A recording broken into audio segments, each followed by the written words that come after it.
मेरे नौजवान साथियों, ये मौत आपसे पूछ करके तो नहीं आएगी। इस मौत को इससे कोई मतलब नहीं कि आपके कौन कौन से सपने हैं और आपके कौन कौन से इरादे हैं। ये मौत आएगी और आपको आपके अपनों से जुदा कर देगी।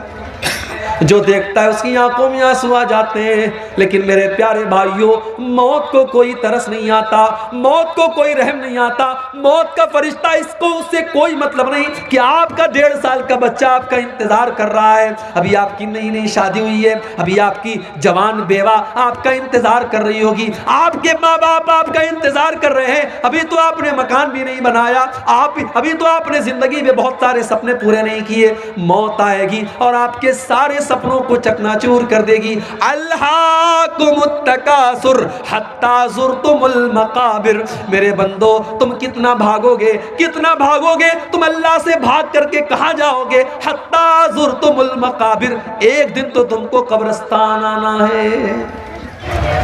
बीवी को बहुत मोहब्बत है शौहर से, बीवी की आंखों में आंसू बह रहे हैं, बेटे रो रहे हैं, मगर बेटा एक बार भी नहीं कहता मेरे अब्बा जान को मेरे पास रहने दो। सब लोगों को फिक्र है जल्दी से कब्र तैयार हो जाए, जल्दी से जनाजा पड़ी जाए, अब्बा को दफन कर दिया जाए। कोई मुर्दे को रखने को तैयार नहीं है। ओ लोगो, तुम्हारी वैल्यू खत्म हो गई, तुम्हारी हकीकत खत्म हो गई। मौत के आते ही तुम्हारी औकात तुमको पता चल गई। इसीलिए अल्लाह कहता है अल्हाकुमुत्तकासुर हत्ता ज़ुरतुमुल मकाबिर। जब तुम कब्रिस्तान पहुंचोगे तब तुम्हें पता चलेगा दुनिया की हकीकत क्या है। कब्रिस्तान तो पहुंचोगे ना एक दिन। दुनिया में फॉर्च्यूनर गाड़ी की सवारी करने वाला, 1-1 करोड़ की गाड़ी से चलने वाला, 4 लोगों के कंधों पर आज जनाजे की शक्ल में जा रहा है। जो अपने शैम्पू से, अपने फेवरेट शैम्पू से नहाया करता था।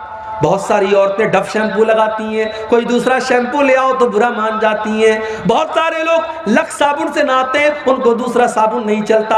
आज मर गया, आज कोई कहने वाला नहीं है ये तो डव साबुन से नहाया करता था, आज इसको साबुन क्यों नहीं लगा रहे हो, कोई ये कहने वाला नहीं है। ये तो गर्म पानी से नहाया करता था, आज इसको ठंडे पानी से क्यों नहला रहे हो, कोई ये कहने वाला नहीं है इसको शैम्पू क्यों नहीं लगा रहे हो, ये तो शैम्पू लगाया करता था। इतना बेबस हो गया, इतना कमजोर हो गया, आज उसके बदन से कपड़े दूसरे उतार रहे हैं, आज उसको नंगा दूसरे लोग कर रहे हैं, आज उसके बदन पर दूसरे लोग पानी डाल रहे हैं। आज वो इस लायक भी नहीं है कि वो कुल्ली कर सके, वो नाक में पानी डाल सके, आज उसकी गंदगी को दूसरे लोग साफ कर रहे हैं। मर गया, घर वालों ने नहला दिया, अब कफन का नंबर आया। दुनिया में कपड़ा पहनता था तो दुकान पर जाकर के कहता था सबसे महंगा कपड़ा मुझे दिखाओ। 1000 रुपया मीटर वाला कपड़ा पहन करके वो निकलता था और अपने कपड़े का रोब झाड़ता था। आज मर गया तो मामूली कॉटन के कफन के कपड़े में, सूती कपड़े में उसको कफनाया जा रहा है। वो ये भी नहीं कहता है ओ लोगो मैं तो रेमंड का कपड़ा पहना करता था, मैं तो फला कंपनी का कपड़ा पहना करता था, मैं तो डेनिम की, मैं तो फला ब्रांड की जींस की पैंट पहना करता था। आज सारा ब्रांड हवा हो गया, आज सारी कंपनियां हवा हो गई, आज जिस कपड़े में कफनाया जाए वो कफनाया जा रहा है। कफना दिया गया, अब लोग आ रहे हैं उसको देखने के लिए। देख लो आखिरी दीदार है, अब इसको कोई देखने वाला नहीं होगा। आखिरी दीदार है, देख लो, अब ये मनु मिट्टी नीचे चला जाएगा, अब इसको कब्र में डाल दिया जाएगा। फिर तुम देखना भी चाहोगे तो फोटो के अंदर देख सकते हो, मोबाइल के अंदर देख सकते हो, तुम रियल में दोबारा इसको नहीं देख सकते। कफना दिया गया, जनाजा तैयार कर दिया गया, 4 लोगों ने चारपाई को उठाया, कब्रिस्तान लेके जाने लगे। कब्रिस्तान लेकर के पहुंचे, इमाम साहब ने खड़े होकर के जनाजे की नमाज पढ़ाई। जनाजे की नमाज में इमाम साहब ने सूरह फातिहा पढ़ी, दरूद शरीफ पढ़ा, जनाजा की दुआएं पढ़ी, मुर्दे की मग़फ़िरत की दुआ की। चौथी तकबीर के बाद सलाम फेरा। कब्र तैयार हो चुकी है, कब्र के पास लाया गया, कब्र में उतारा गया, मिट्टी दे दी गई। सारे लोगों ने मिट्टी दे करके अपने हाथ झाड़ लिए और हाथ के साथ साथ अपना पल्ला भी झाड़ लिया। ये बता दिया, बेटे ने अपने बाप को मिट्टी दे करके ये बता दिया, अब्बा जान मैं आपका बेटा हूं, आपने मुझे पढ़ाया लिखाया, मेरे लिए जमीन जायदाद बनाई, मेरे लिए क्या क्या किया, मगर आज इस कब्र के अंदर मैं आपके काम आने वाला नहीं हूं। इस कब्र के अंदर जब मुनकर नकीर आपसे सवाल करेंगे तो अब्बा जान मैं आपके कोई काम नहीं आऊंगा। बीवी, जिस बीवी के जेवरात के लिए इसने सूद और ब्याज का धंधा भी किया था, इसने हराम कारोबार भी किया था और अपनी बीवी के कान और नाक और हाथों को जेवरात से भर दिया था, आज वो बीवी बैठ करके रो रही है और एक बार भी अपने शौहर से ये नहीं कह रही है कि मैं आपकी कब्र में आपकी मदद करने आऊंगी। वो आंसू तो बहा रही है मगर आपकी कब्र में आपके कोई काम नहीं आ रही है। हो लोगों, अगर इंसान सिर्फ अपनी मौत के ऊपर गौर करे उसे समझ में आ जाएगा ये दुनिया कितनी बेवफा है। वमल हयातुद दुनिया इल्ला मताउल गुरूर, ये दुनिया तो बेवफा है, ये दुनिया तो धोखे का सामान है। इस दुनिया को कोई मतलब नहीं कि आपकी आरज़ू क्या थी, आपके सपने क्या थे। आजकल तो जवान मौतें हो रही हैं। पहले ये था कि साहब आदमी 60 साल का हुआ, 70 साल का हुआ तब मौत होती थी, अब तो मौत तो हमेशा अपने टाइम पर ही आती है। हमको लगता है कि 60 साल में आदमी मर गया, 50 साल की उम्र में आदमी मर गया, मौत तो अपने टाइम पर आई है। इस वक्त जवान मौतें बहुत हो रही हैं। किसी को कैंसर हो गया, किसी को डेंगू हो गया, कोई एक्सीडेंट में मर गया। इलाहाबाद की सरजमीन हमारे यूपी के अंदर है। डॉक्टर मोहसिन नाम का एक नौजवान लड़का, हट्टा कट्टा खूबसूरत लड़का, 1 साल पहले मुझे जलसे में मिलता है। मैं मना करता हूं फिर भी मेरे साथ सेल्फी लेता है, अपना मोबाइल नंबर मुझे देता है, मुझसे कांटेक्ट में रहता है। कौम की खिदमत करने का जज्बा भी उसके अंदर है। 1 साल का पीरियड भी नहीं गुजरा, फेसबुक के ऊपर पोस्ट आती है डॉक्टर मोहसिन की, मुझे डेंगू हो गया है, मेरे हक में दुआ करें। 3 दिन के बाद मैसेज आता है डॉक्टर मोहसिन का इंतकाल हो गया, उसकी मग़फ़िरत की दुआ करें।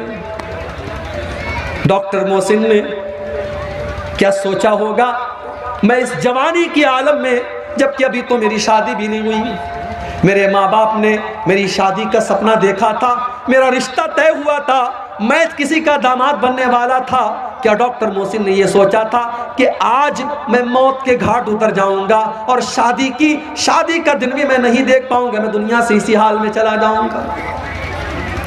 मेरे नौजवान साथियों, ये मौत आपसे पूछ करके तो नहीं आएगी, इस मौत को इससे कोई मतलब नहीं कि आपके कौन कौन से सपने हैं और आपके कौन कौन से इरादे हैं। ये मौत आएगी और आपको आपके अपनों से जुदा कर देगी। हमारे बड़े अच्छे दोस्त थे मौलाना अब्दुल रहमान साजिद सलफी, उत्तर प्रदेश के सिद्धार्थ नगर के रहने वाले, मुंबई में मस्जिद के इमाम हैं।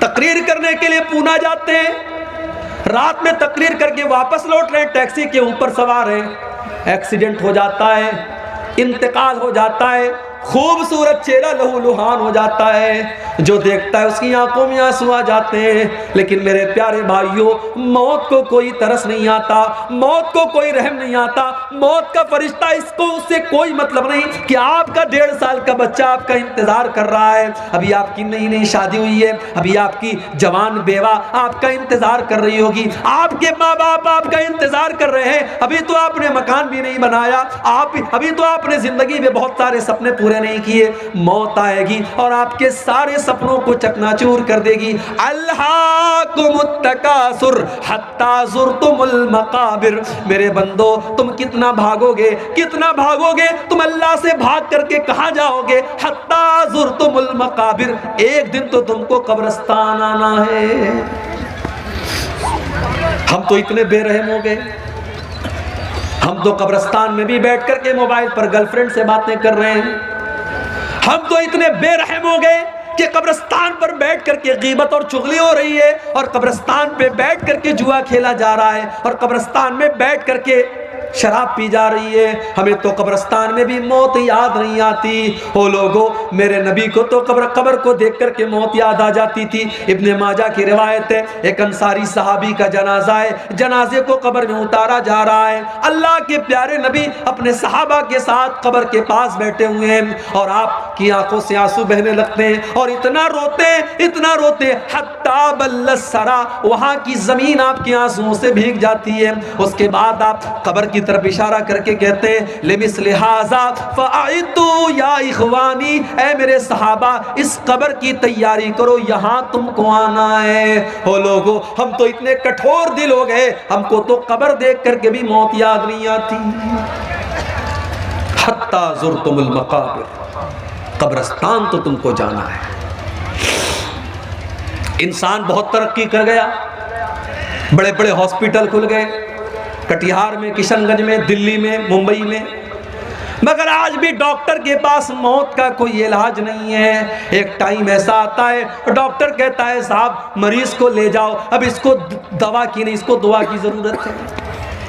एक ऐसा टाइम आता है, डॉक्टर भी अपने, पुलिस वाला भी अपने सर की टोपी उतार देता है और डॉक्टर भी अपने सर का रुमाल खोल देता है और कहता है अब इनके पास, मेरे पास इनका कोई इलाज नहीं, इनकी मौत का टाइम आ चुका है। इसीलिए अल्लाह कुरान में सूरह वाक़िया के अंदर फरमाता है कल्ला इज़ा बलगतिल हुल्क़ूम व अंतुम हीनइज़िन तंज़ुरून, मेरे बंदो जब मौत का टाइम आता है, जब रूह के निकलने का टाइम आता है, फलौला इज़ा बलगतिल हुल्क़ूम व अंतुम हीनइज़िन तंजुरून, तुम अपनी आंखों से देख रहे हो कि एक इंसान दुनिया से जा रहा है, उसकी मौत का टाइम करीब है। व नहनु अक़रबु इलैहि मिनकुम वलाकिन ला तुबसिरून, बीवी ये समझती है कि शौहर के सबसे करीब मैं बैठी हूँ, बेटा ये समझता है कि बाप के सबसे करीब मैं बैठा हूँ। अल्लाह कहता है कि तुमसे ज़्यादा करीब तो हम हैं, उस मरने वाले से तुमसे ज़्यादा करीब तो हम हैं, लेकिन तुमको नज़र नहीं आता, हम तो उस मरने वाले के तुमसे भी ज़्यादा करीब।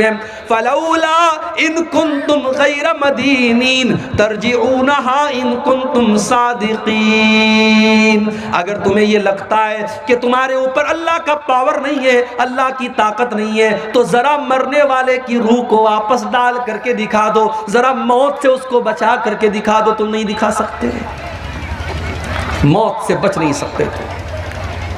और इसीलिए अल्लाह ने अपने नबियों को भी मौत के घाट उतारा, नबियों को भी मौत आई। सुलेमान अलैहिस्सलाम इतने बड़े नबी हैं, जिन्नात उनके कंट्रोल में है और जिन्नात उनके हुक्म से बैतुल मुक़द्दस की तामीर कर रहे हैं। हज़रत सुलेमान उनको डायरेक्शन दे रहे हैं और जिन्नात बैतुल मुक़द्दस की तामीर कर रहे हैं। सुलेमान अलैहिस्सलाम लाठी के सहारे खड़े हैं और उनको डायरेक्शन दे रहे हैं, और उसी हाल में सुलेमान अलैहिस्सलाम को मौत आ गई। लाठी पर टेक लगा करके खड़े थे, मौत आ गई, इंतकाल हो गया सुलेमान अलैहिस्सलाम, आंखें खुली है। जिन्नात ये समझ रहे हैं कि सुलेमान अलैहिस्सलाम देख रहे हैं, वो फटाफट अपना काम कर रहे हैं। कुरान करीम में अल्लाह ने फरमाया फलम्मा क़दैना अलैहिल मौता मा दल्लहुम अला मौतिही इल्ला दाब्बतुल अर्दि ताकुलु मिन साता, जब सुलेमान की मौत का फैसला हमने कर दिया तो जिन्नात को उनकी मौत के बारे में पता भी नहीं चला। वो तो उनकी लाठी को जब घुन के कीड़े ने खा लिया और लाठी कट करके गिर गई और सुलेमान अलैहिस्सलाम की डेड बॉडी जमीन पर आ गई। तब जिन्नात को पता चला कि उनको गैब के बारे में पता नहीं, उनको पता नहीं कि सुलेमान को मौत कब आई। सुलेमान अलैहिस्सलाम को भी मौत आई। और नबियों के सरदार और हमारी और आपके प्यारे नबी और आखिरी नबी जनाब मोहम्मद रसूलुल्लाह सल्लल्लाहु अलैहि वसल्लम को भी मौत आई। रबीउल अव्वल की 12 तारीख थी, सोमवार का दिन था। अल्लाह के नबी कई दिन से बीमार चल रहे थे। फजर की नमाज का टाइम है, अल्लाह के नबी को थोड़ी तबीयत बेहतर महसूस हुई। आपने अपने कमरे का दरवाजे, अपने कमरे का पर्दा हटाया, सामने फजर की नमाज हो रही है। अबू बकर सिद्दीक नमाज पढ़ा रहे हैं और पीछे सहाबा नमाज पढ़ रहे हैं। नबी अकरम ने अपने सहाबा को नमाज पढ़ते हुए देखा, आपके चेहरे पर मुस्कुराहट फैल गई। आपको लगा मेरा मिशन कामयाब है, मेरी मेहनत कामयाब है, मेरे सहाबा मेरे बाद भी नमाज को कायम रखेंगे। मेरे प्यारे साथियों, जा करके ज़रा अपनी मस्जिदों का जायज़ा लो। इस गांव के अंदर मुझे नहीं पता कितनी मस्जिदें हैं, जाओ ज़रा मस्जिदों में फजर की नमाज का जायज़ा लो। अगर ये बेचारे 70 साल वाले, 60 साल वाले, ये डंडा ले करके चलने वाले बूढ़े अगर मस्जिद में जाना बंद कर दें तो शायद फजर की नमाज में ताला लग जाए मस्जिदों में, और फजर की नमाज में कोई मस्जिद को खोलने वाला ना हो। हम तो नमाज से इतने दूर हैं, कोई बात नहीं है, हमारा कारोबार चल रहा है, हमारी दुकान चल रही है, नमाज हो रही है, और मोहब्बत रसूल का दावा। अल्लाह अकबर। एक मरतबा रबीउल अव्वल का महीना था, मेरा प्रोग्राम था कलिया चक में, मालदा में। मालदा स्टेशन से कलिया चक जाने में आमतौर से 1 से 1.5 घंटा लगता है, मुझे 3 घंटे लग गए। रास्ते पर जुलूस निकल रहा था साहब। किसका जुलूस निकल रहा है? नबी के आशिकों का जुलूस निकल रहा है। नबी के आशिकों का जुलूस निकल रहा है, डीजे बज रहा है, रास्तों को जाम करके, नाच करके, गा करके, नारे लगा करके लोग मोहब्बत रसूल जाहिर कर रहे हैं। जिसको नबी से मोहब्बत होगी वो जुलूस नहीं निकालेगा, वो नाच गाना नहीं करेगा, वो डीजे नहीं बजाएगा, वो म्यूजिक नहीं बजाएगा। जिसको नबी से मोहब्बत होगी वो नमाज कायम करेगा, क्योंकि नबी को नमाज से बड़ी मोहब्बत थी। अल्लाह के नबी फरमाते जो इलत कुर्रतु ऐनी फिस्सलाह, नमाज मेरी आंखों की ठंडक है। नमाज का टाइम होता था, अल्लाह के नबी हजरत बिलाल से कहते थे या बिलाल अरहना बिस्सलाह, ऐ बिलाल जल्दी से नमाज खड़ी करो और मुझे मेरे दिल को सुकून पहुंचाओ। फजर की नमाज हो रही है, अल्लाह के नबी के चेहरे पर मुस्कुराहट फैल गई कि मेरे बाद भी मेरे सहाबा नमाज कायम करेंगे, मेरा मिशन चालू है, मेरा मिशन जारी है। नबी अकरम ने जुबान से कुछ नहीं कहा है, पर्दा हटाया है और दरवाजे पर आकर के खड़े हैं। सहाबा को अपने नबी से इतना प्यार था, उन्होंने महसूस कर लिया, उनको अपने नबी की खुशबू महसूस हो गई, उनको पता चल गया कि अल्लाह के नबी अपने दरवाजे पर आए हैं। सहाबा ने नमाज की हालत में अबू बकर सिद्दीक को इशारा करना शुरू किया कि अल्लाह के नबी आ चुके हैं, अब तुम पीछे आ जाओ, अल्लाह के नबी नमाज पढ़ाएंगे। हजरत अबू बकर ने पीछे हटने का इरादा भी किया, लेकिन अल्लाह के नबी ने इशारा किया कि नहीं नहीं तुम नमाज पढ़ाते रहो, और अल्लाह के नबी ने दोबारा पर्दा गिरा दिया। और सहाबा कहते हैं ये आखिरी नजर थी जो अल्लाह के नबी ने सहाबा पर डाली थी। फजर का वक्त था, फिर सूरज निकला, दिन चढ़ने लगा, चाश्त का वक्त आने लगा, और जैसे जैसे दिन चढ़ रहा है मोहम्मद रसूलुल्लाह की तकलीफ में इजाफा हो रहा है। अम्मा आयशा फरमाती है उसी सोमवार के दिन मेरे भाई अब्दुर्रहमान आए, वो मिसवाक कर रहे थे, अल्लाह के नबी की नज़र पड़ गई, आपने इशारा किया कि मैं भी मिसवाक करना चाहता हूँ। अम्मा आयशा ने अपने भाई से मिसवाक को लिया और मिसवाक को अपने दांतों से नरम किया ताकि अल्लाह के प्यारे नबी को मिसवाक करने में तकलीफ न हो। बीवी वो होती है जिसको शौहर की तकलीफ का इतना एहसास है। शौहर बीमार है तो अम्मा आयशा ने मिसवाक को नरम किया ताकि मेरे नबी को, मेरे शौहर को तकलीफ न हो, आसानी से मिसवाक कर सके। और अम्मा आयशा फरमाती हैं ये मेरे लिए फ़ख्र की बात थी कि अल्लाह के नबी के आखिरी टाइम में मेरा लुआब अल्लाह के नबी के लुआब के साथ मिल गया। मैंने मिसवाक को नरम किया और अल्लाह के नबी को दिया, और आपने उसी मिसवाक से अपने दांतों को साफ किया। इसीलिए उलमा कहते हैं अगर किसी को ये एहसास हो कि मेरा आखिरी टाइम है तो आखिरी टाइम में मिसवाक करना चाहिए, ये भी अल्लाह के रसूल की सुन्नत है। मिसवाक किया आपने, बेचैनी बढ़ने लगी। आपके बगल में एक प्याले में पानी रखा हुआ था, आप बार बार अपने हाथ में पानी लेते, अपने चेहरे पर छिड़क लेते और कहते अल्लाहुम्मा इन्नी अला सकरातिल मौत, हाय अल्लाह तू मौत की सख्तियों पर मेरी मदद फरमा, हाय अल्लाह सकरातुल मौत पर तू मेरी मदद फरमा। अम्मा आयशा फरमाती हैं कि पहले मैं मौत की सख्ती को बहुत गलत समझती थी, मगर जब अपने नबी के ऊपर मैंने मौत की सख्ती को देखा तब मैंने मौत की सख्ती को गलत समझना बंद कर दिया।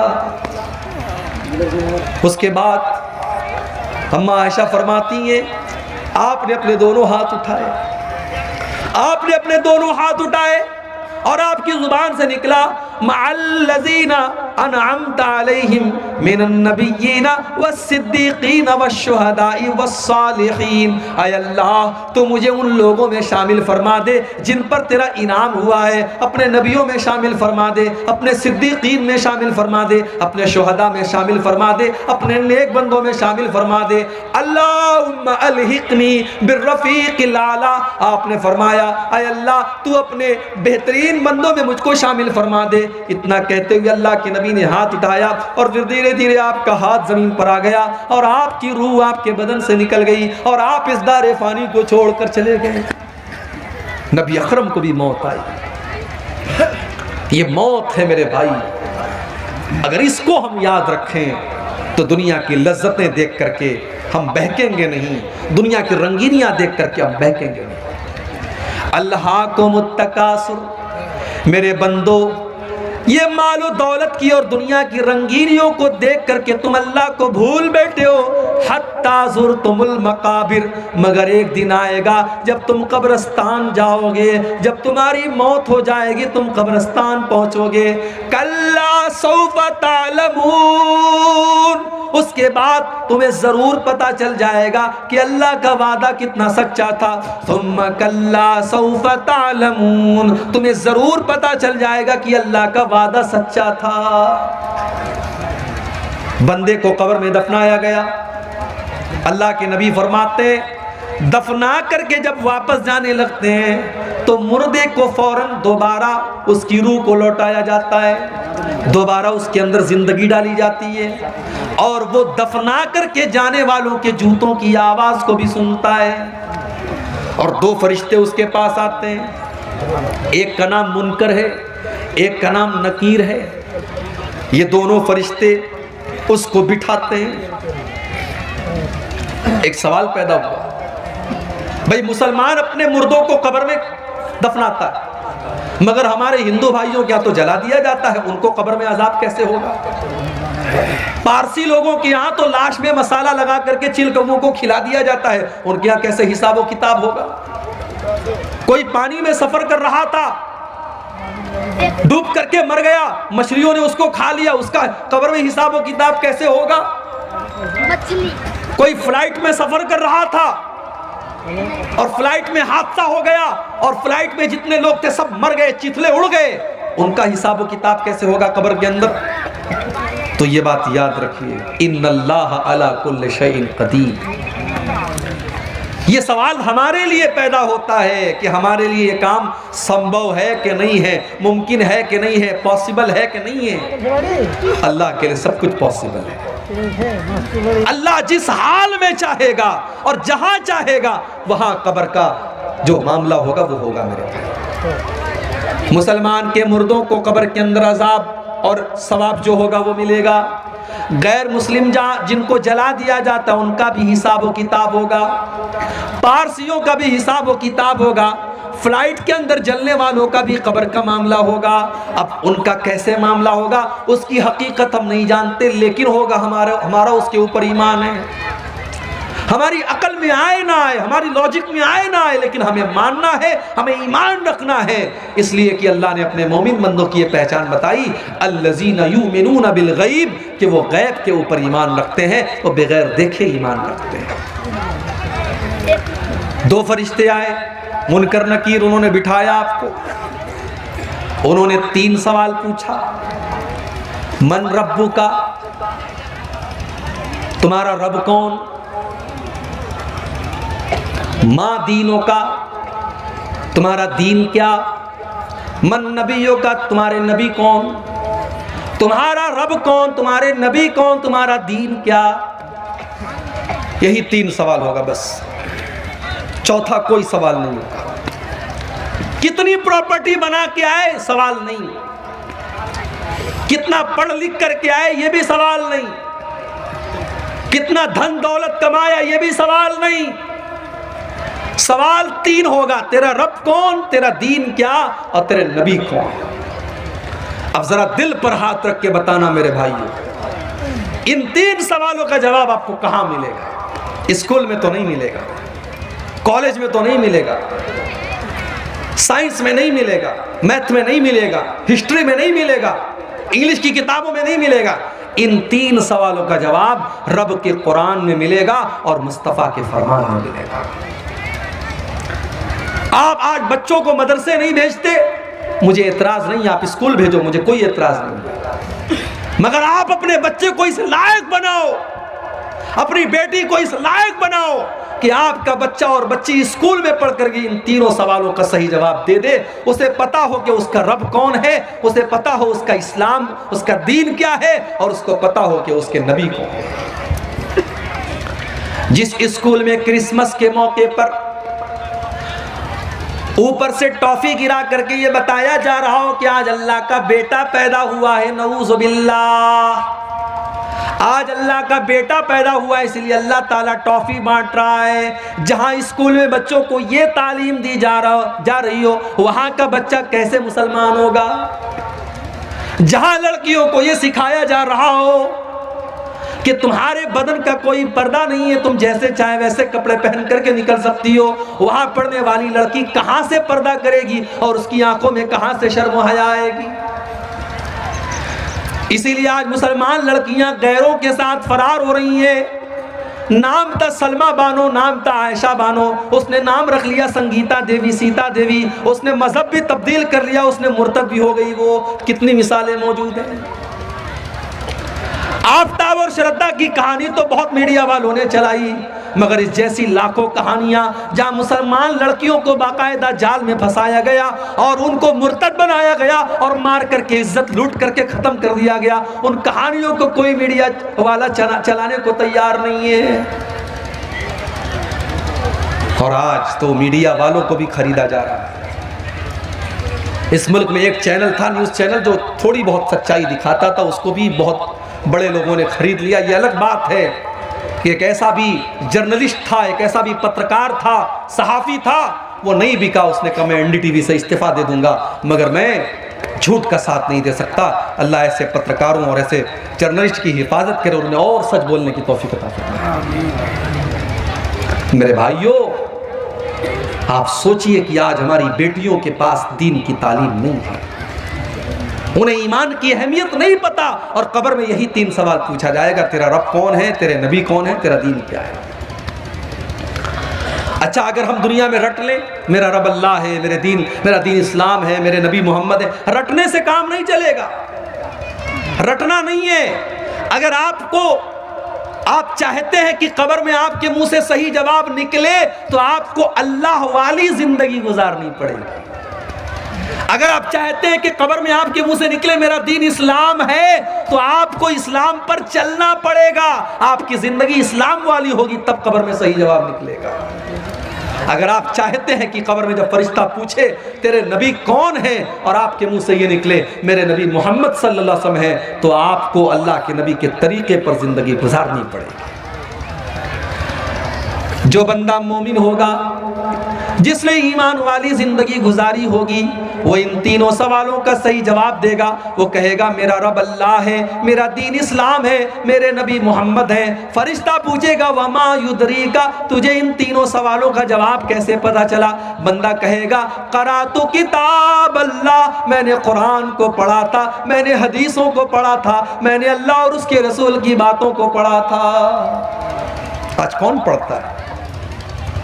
कौन पढ़ता है कुरान को आज? पहले तो बूढ़ी औरतें घर में रहती थी, वो बेचारी सुबह सुबह कुरान पढ़ती थी। अब तो वो बूढ़ियां भी खत्म हो गई। अब की तो औरतें वो हैं कि सुबह को वो उठती हैं तो मोबाइल पर सीरियल देखती हैं, पहले रात को बिस्तर पे सोने लगती है तो सीरियल देखती है। नौजवान को गाना सुनने से फुर्सत नहीं, बुढ़ों को गाना सुनने से फुर्सत नहीं। आज हमारे घरों में कुरान कौन पढ़ता है? मेरे भाई, अपने दिल पर हाथ रख करके बताओ कि आखिरी टाइम आपने कुरान को कब पढ़ा? हमने कुरान के साथ बहुत नाइंसाफी की है, और कल क़यामत के दिन अल्लाह के नबी हमारा गिरबान पकड़ेंगे, और अल्लाह के नबी क़यामत के दिन अल्लाह की बारगाह में कहेंगे वक़ाल रसूल या रब इन्न कौमी इत्तख़ज़ू हाज़ल कुरान महजूरा। अल्लाह के रसूल कहेंगे ऐ अल्लाह, मेरी इस कौम ने कुरान को छोड़ दिया था, कुरान को छोड़ दिया था।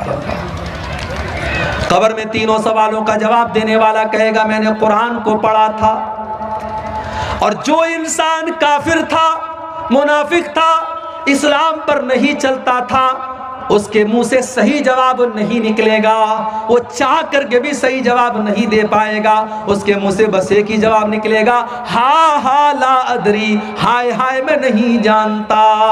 फरिश्ता कहेगा तू नहीं जानता इसलिए कि माँ दरईता व माँ तलईता, ना तूने इल्म हासिल किया, ना तूने कुरान पढ़ा, ना तूने हदीस पढ़ी, ना तूने उलमा से इल्म हासिल किया, ना तू मदरसे गया, ना तूने उलमा से सीखा, ना तो तूने इल्म हासिल किया, ना तूने खुद पढ़ने की कोशिश की। तो अल्लाह ने फरमाया कल्ला सौफ तालमून, अन करीब तुम जान जाओगे। सुम्मा कल्ला सौफ तालमून, तुम जरूर जान जाओगे अपनी हकीकत को। कल्ला लौ तालमून इल्मल यकीन, मेरे बंदो अगर तुम यकीन की नजर से कब्र का मंजर देख लो तो अपने मुर्दों को दफनाना बंद कर दोगे। अगर कब्र के अंदर जो अजाब हो रहा है, अगर वो अजाब हमारी आंखों के सामने आ जाए मेरे भाई, तो कोई अपने बाप को कब्रिस्तान लेके नहीं जाएगा, कोई अपने बेटे को कब्रिस्तान लेके नहीं जाएगा। अल्लाह के नबी फरमाते हैं कि अगर मुझे इस बात का डर ना होता कि तुम अपने मुर्दों को दफनाना बंद कर दोगे, तो मैं अल्लाह से दुआ करता कि वो अजाब कब्र की आवाज तुमको सुना दे। लेकिन हम सुन लेंगे तो मुर्दों को दफनाना बंद कर देंगे। कल्ला लौ तालमून इल्मल यकीन, मेरे बंदो अगर तुम यकीन की नजर से कब्र के अजाब को देख लो, अल्लाह के अजाब को देख लो, तो तुम्हारा क्या हाल होगा। लतरबुन्नल जहीम, तुम जरूर जहन्नम को देखोगे। जहन्नम, हाय हाय, अब ये पूरा एक टॉपिक है कि जहन्नम कैसी है और क्या है। कभी इंशाअल्लाह आपके इलाके में मौका मिला तो तकरीर इस पर होगी कि जहन्नम कैसी हो। इतना समझ लीजिए कि तकलीफ और टॉर्चर की आखिरी हद है जहन्नम। जहन्नम वो जगह है जहां आप मौत की आरजू करेंगे मगर मौत नहीं मिलेगी। जहन्नम वो जगह है जो अल्लाह ने अपने नाफरमानों के लिए सजा के तौर पर तैयार करके रखी है। कुल्लमा नज़िजत जुलूदुहुम बद्दलनाहुम जुलूदन गैरहा लियज़ूक़ुल अज़ाब, जब जहन्नमियों के चमड़े जहन्नम की आग में जलने लगेंगे तो हम उनके ऊपर नया चमड़ा चढ़ा देंगे ताकि बार बार जलने की तकलीफ उनको महसूस हो। जहन्नमियों को आग का बिस्तर दिया जाएगा, उनको ऐसा फल दिया जाएगा जिसको खाने के बाद उनका पेट अंगारा बन जाएगा, उसको कड़वा कसैला जहन्नमियों का पीपर मवाद पिलाया जाएगा। लतरवुन्नल जहीम, मेरे बंदो तुम जहन्नम को जरूर देखोगे। मेरे नौजवान साथियों, ये मौत आपसे पूछ करके तो नहीं आएगी। इस मौत को इससे कोई मतलब नहीं कि आपके कौन कौन से सपने हैं और आपके कौन कौन से इरादे हैं। ये मौत आएगी और आपको आपके अपनों से जुदा कर देगी। जो देखता है उसकी आंखों में आंसू आ जाते हैं। लेकिन मेरे प्यारे भाइयों, मौत को कोई तरस नहीं आता, मौत को कोई रहम नहीं आता। मौत का फरिश्ता, इसको उससे कोई मतलब नहीं कि आपका 1.5 साल का बच्चा आपका इंतजार कर रहा है, अभी आपकी नई नई शादी हुई है, अभी आपकी जवान बेवा आपका इंतजार कर रही होगी, आपके माँ बाप आपका इंतजार कर रहे हैं, अभी तो आपने मकान भी नहीं बनाया, अभी तो आपने जिंदगी में बहुत सारे सपने पूरे नहीं किए। मौत आएगी और आपके सारे सपनों को चकनाचूर कर देगी। अल्हाकुमुत्तकासुर हत्ता ज़ुरतुमुल मकाबिर, मेरे बंदो तुम कितना भागोगे, कितना भागोगे, तुम अल्लाह से भाग करके कहां जाओगे। हत्ता ज़ुरतुमुल मकाबिर, एक दिन तो तुमको कब्रिस्तान आना है। हम तो इतने बेरहम हो गए, हम तो कब्रिस्तान में भी बैठ करके मोबाइल पर गर्लफ्रेंड से बातें कर रहे हैं। हम तो इतने बेरहम हो गए कि कब्रिस्तान पर बैठ करके गीबत और चुगली हो रही है, और कब्रिस्तान पे बैठ करके जुआ खेला जा रहा है, और कब्रिस्तान में बैठ करके शराब पी जा रही है। हमें तो कब्रिस्तान में भी मौत याद नहीं आती। ओ लोगों, मेरे नबी को तो कब्र को देख करके मौत याद आ जाती थी। इब्ने माजा की रिवायत है, एक अंसारी सहाबी का जनाजा है, जनाजे को कब्र में उतारा जा रहा है। अल्लाह के प्यारे नबी अपने सहाबा के साथ कब्र के पास बैठे हुए हैं, और आप की आंखों से आंसू बहने लगते हैं और इतना रोते हत्ता बल्लसरा, वहां की जमीन आपके आंसुओं से भीग जाती है। उसके बाद आप कब्र की तरफ इशारा करके कहते हैं लिमिस्लि हाज़ा फ़अइदू या इख़वानी, ऐ मेरे सहाबा इस कब्र की तैयारी करो, यहां तुमको आना है। हो लोगों, हम तो इतने कठोर दिल हो गए, हमको तो कब्र देख करके भी मौत याद नहीं आती। हत्ता ज़ुरतुमुल मक़ाबिर, कब्रिस्तान तो तुमको जाना है। इंसान बहुत तरक्की कर गया, बड़े बड़े हॉस्पिटल खुल गए, कटिहार में, किशनगंज में, दिल्ली में, मुंबई में, मगर आज भी डॉक्टर के पास मौत का कोई इलाज नहीं है। एक टाइम ऐसा आता है डॉक्टर कहता है साहब मरीज को ले जाओ, अब इसको दवा की नहीं, इसको दुआ की जरूरत है। एक ऐसा टाइम आता है डॉक्टर भी अपने, पुलिस वाला भी अपने सर की टोपी उतार देता है और डॉक्टर भी अपने सर का रुमाल खोल देता है और कहता है अब इनके पास मेरे पास इनका कोई इलाज नहीं, इनकी मौत का टाइम आ चुका है। इसीलिए अल्लाह कुरान में सूरह वाक़िया के अंदर फरमाता है कल्ला इज़ा बलगतिल हुल्क़ूम व अंतुम हीनइज़िन तंज़ुरून, मेरे बंदो जब मौत का टाइम आता है, जब रूह के निकलने का टाइम आता है, फलौला इज़ा बलगतिल हुल्क़ूम व अंतुम हीनइज़िन तंजुरून, तुम अपनी आंखों से देख रहे हो कि एक इंसान दुनिया से जा रहा है, उसकी मौत का टाइम करीब है। व नहनु अक़रबु इलैहि मिनकुम वलाकिन ला तुबसिरून, बीवी ये समझती है कि शौहर के सबसे करीब मैं बैठी हूँ, बेटा ये समझता है कि बाप के सबसे करीब मैं बैठा हूँ। अल्लाह कहता है कि तुमसे ज़्यादा करीब तो हम हैं, उस मरने वाले से तुमसे ज़्यादा करीब तो हम हैं, लेकिन तुमको नज़र नहीं आता, हम तो उस मरने वाले के तुमसे भी ज़्यादा करीब हैं। फलौला इन कुंतुम गैर मदीनीन तरजिऊनहा इन कुंतुम सादिकीन, अगर तुम्हें ये लगता है कि तुम्हारे ऊपर अल्लाह का पावर नहीं है, अल्लाह की ताकत नहीं है, तो जरा मरने वाले की रूह को वापस डाल करके दिखा दो, जरा मौत से उसको बचा करके दिखा दो। तुम नहीं दिखा सकते, मौत से बच नहीं सकते थे। और इसीलिए अल्लाह ने अपने नबियों को भी मौत के घाट उतारा, नबियों को भी मौत आई।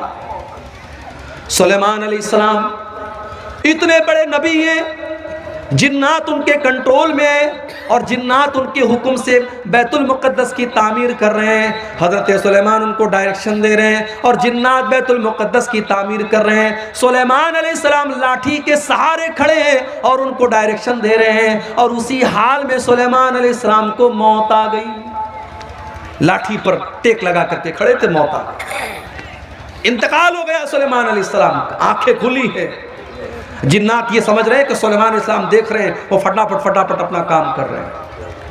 कुरान करीम में अल्लाह ने फरमाया फलम्मा क़ज़ैना अलैहिल मौता मा दल्लहुम अला मौतिही इल्ला दाब्बतुल अर्दि ताकुलु मिन साता, जब सुलेमान की मौत का फैसला हमने कर दिया तो जिन्नात को उनकी मौत के बारे में पता भी नहीं चला।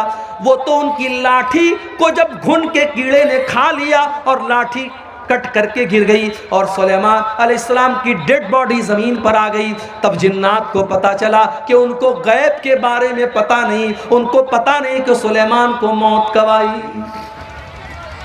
सुलेमान अलैहिस्सलाम को भी मौत आई। और नबियों के सरदार और हमारी और आपके प्यारे नबी और आखिरी नबी जनाब मोहम्मद रसूलुल्लाह सल्लल्लाहु अलैहि वसल्लम को भी मौत आई। रबीउल अव्वल की 12 तारीख थी, सोमवार का दिन था। अल्लाह के नबी कई दिन से बीमार चल रहे थे। फजर की नमाज का टाइम है, अल्लाह के नबी को थोड़ी तबीयत बेहतर महसूस हुई। आपने अपने कमरे का दरवाजे, अपने कमरे का पर्दा हटाया, सामने फजर की नमाज हो रही है। अबू बकर सिद्दीक नमाज पढ़ा रहे हैं और पीछे साहबा नमाज पढ़ रहे हैं। नबी अकरम ने अपने सहाबा को नमाज पढ़ते हुए देखा, आपके चेहरे पर मुस्कुराहट फैल गई। आपको लगा मेरा मिशन कामयाब है, मेरी मेहनत कामयाब है, मेरे सहाबा मेरे बाद भी नमाज को कायम रखेंगे। मेरे प्यारे साथियों, जा करके जरा अपनी मस्जिदों का जायजा लो। इस गांव के अंदर मुझे नहीं पता कितनी मस्जिदें हैं, जाओ ज़रा मस्जिदों में फजर की नमाज का जायज़ा लो। अगर ये बेचारे 70 साल वाले, 60 साल वाले, ये डंडा लेकर के चलने वाले बूढ़े अगर मस्जिद में जाना बंद कर दें तो शायद फजर की नमाज में ताला लग जाए मस्जिदों में, और फजर की नमाज में कोई मस्जिद को खोलने वाला ना हो। हम तो नमाज से इतने दूर हैं, कोई बात नहीं है, हमारा कारोबार चल रहा है, हमारी दुकान चल रही है, नमाज हो रही है, और मोहब्बत रसूल का दावा। अल्लाह अकबर। एक मरतबा रबीउल अव्वल का महीना था, मेरा प्रोग्राम था कलियाचक में, मालदा में। मालदा स्टेशन से कलियाचक जाने में आमतौर से 1 से 1.5 घंटा लगता है, मुझे 3 घंटे लग गए। रास्ते पर जुलूस निकल रहा था साहब। किसका जुलूस निकल रहा है? नबी के आशिकों का जुलूस निकल रहा है। नबी के आशिकों का जुलूस निकल रहा है, डीजे बज रहा है, रास्तों को जाम करके, नाच करके, गा करके, नारे लगा करके लोग मोहब्बत रसूल जाहिर कर रहे हैं। जिसको नबी से मोहब्बत होगी वो जुलूस नहीं निकालेगा, वो नाच गाना नहीं करेगा, वो डीजे नहीं बजाएगा, वो म्यूजिक नहीं बजाएगा। जिसको नबी से मोहब्बत होगी वो नमाज कायम करेगा, क्योंकि नबी को नमाज से बड़ी मोहब्बत थी। अल्लाह के नबी फरमाते जो इलत कुर्रत आइनी फिस्सलाह, नमाज मेरी आंखों की ठंडक है। नमाज का टाइम होता था, अल्लाह के नबी हजरत बिलाल से कहते थे या बिलाल अरहना बिस्सलाह, ऐ बिलाल जल्दी से नमाज खड़ी करो और मुझे मेरे दिल को सुकून पहुंचाओ। फजर की नमाज हो रही है, अल्लाह के नबी के चेहरे पर मुस्कुराहट फैल गई कि मेरे बाद भी मेरे सहाबा नमाज कायम करेंगे, मेरा मिशन चालू है, मेरा मिशन जारी है।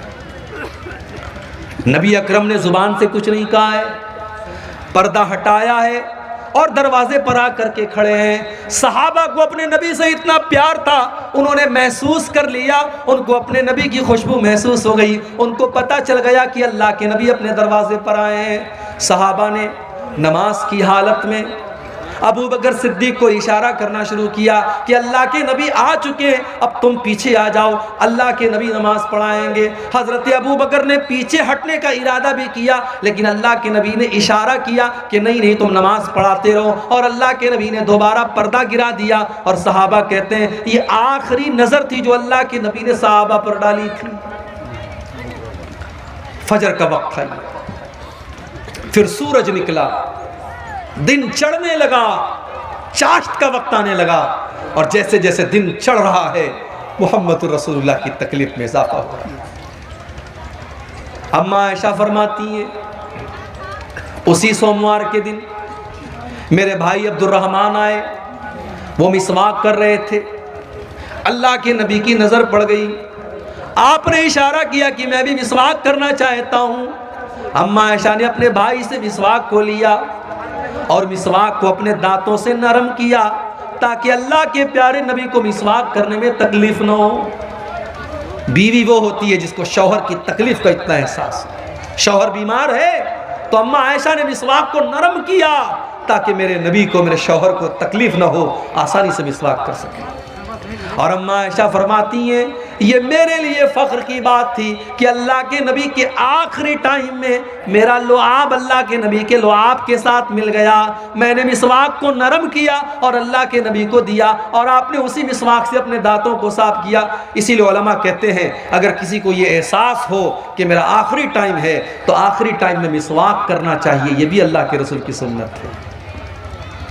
मिसवाक किया आपने, बेचैनी बढ़ने लगी। आपके बगल में एक प्याले में पानी रखा हुआ था, आप बार बार अपने हाथ में पानी लेते, अपने चेहरे पर छिड़क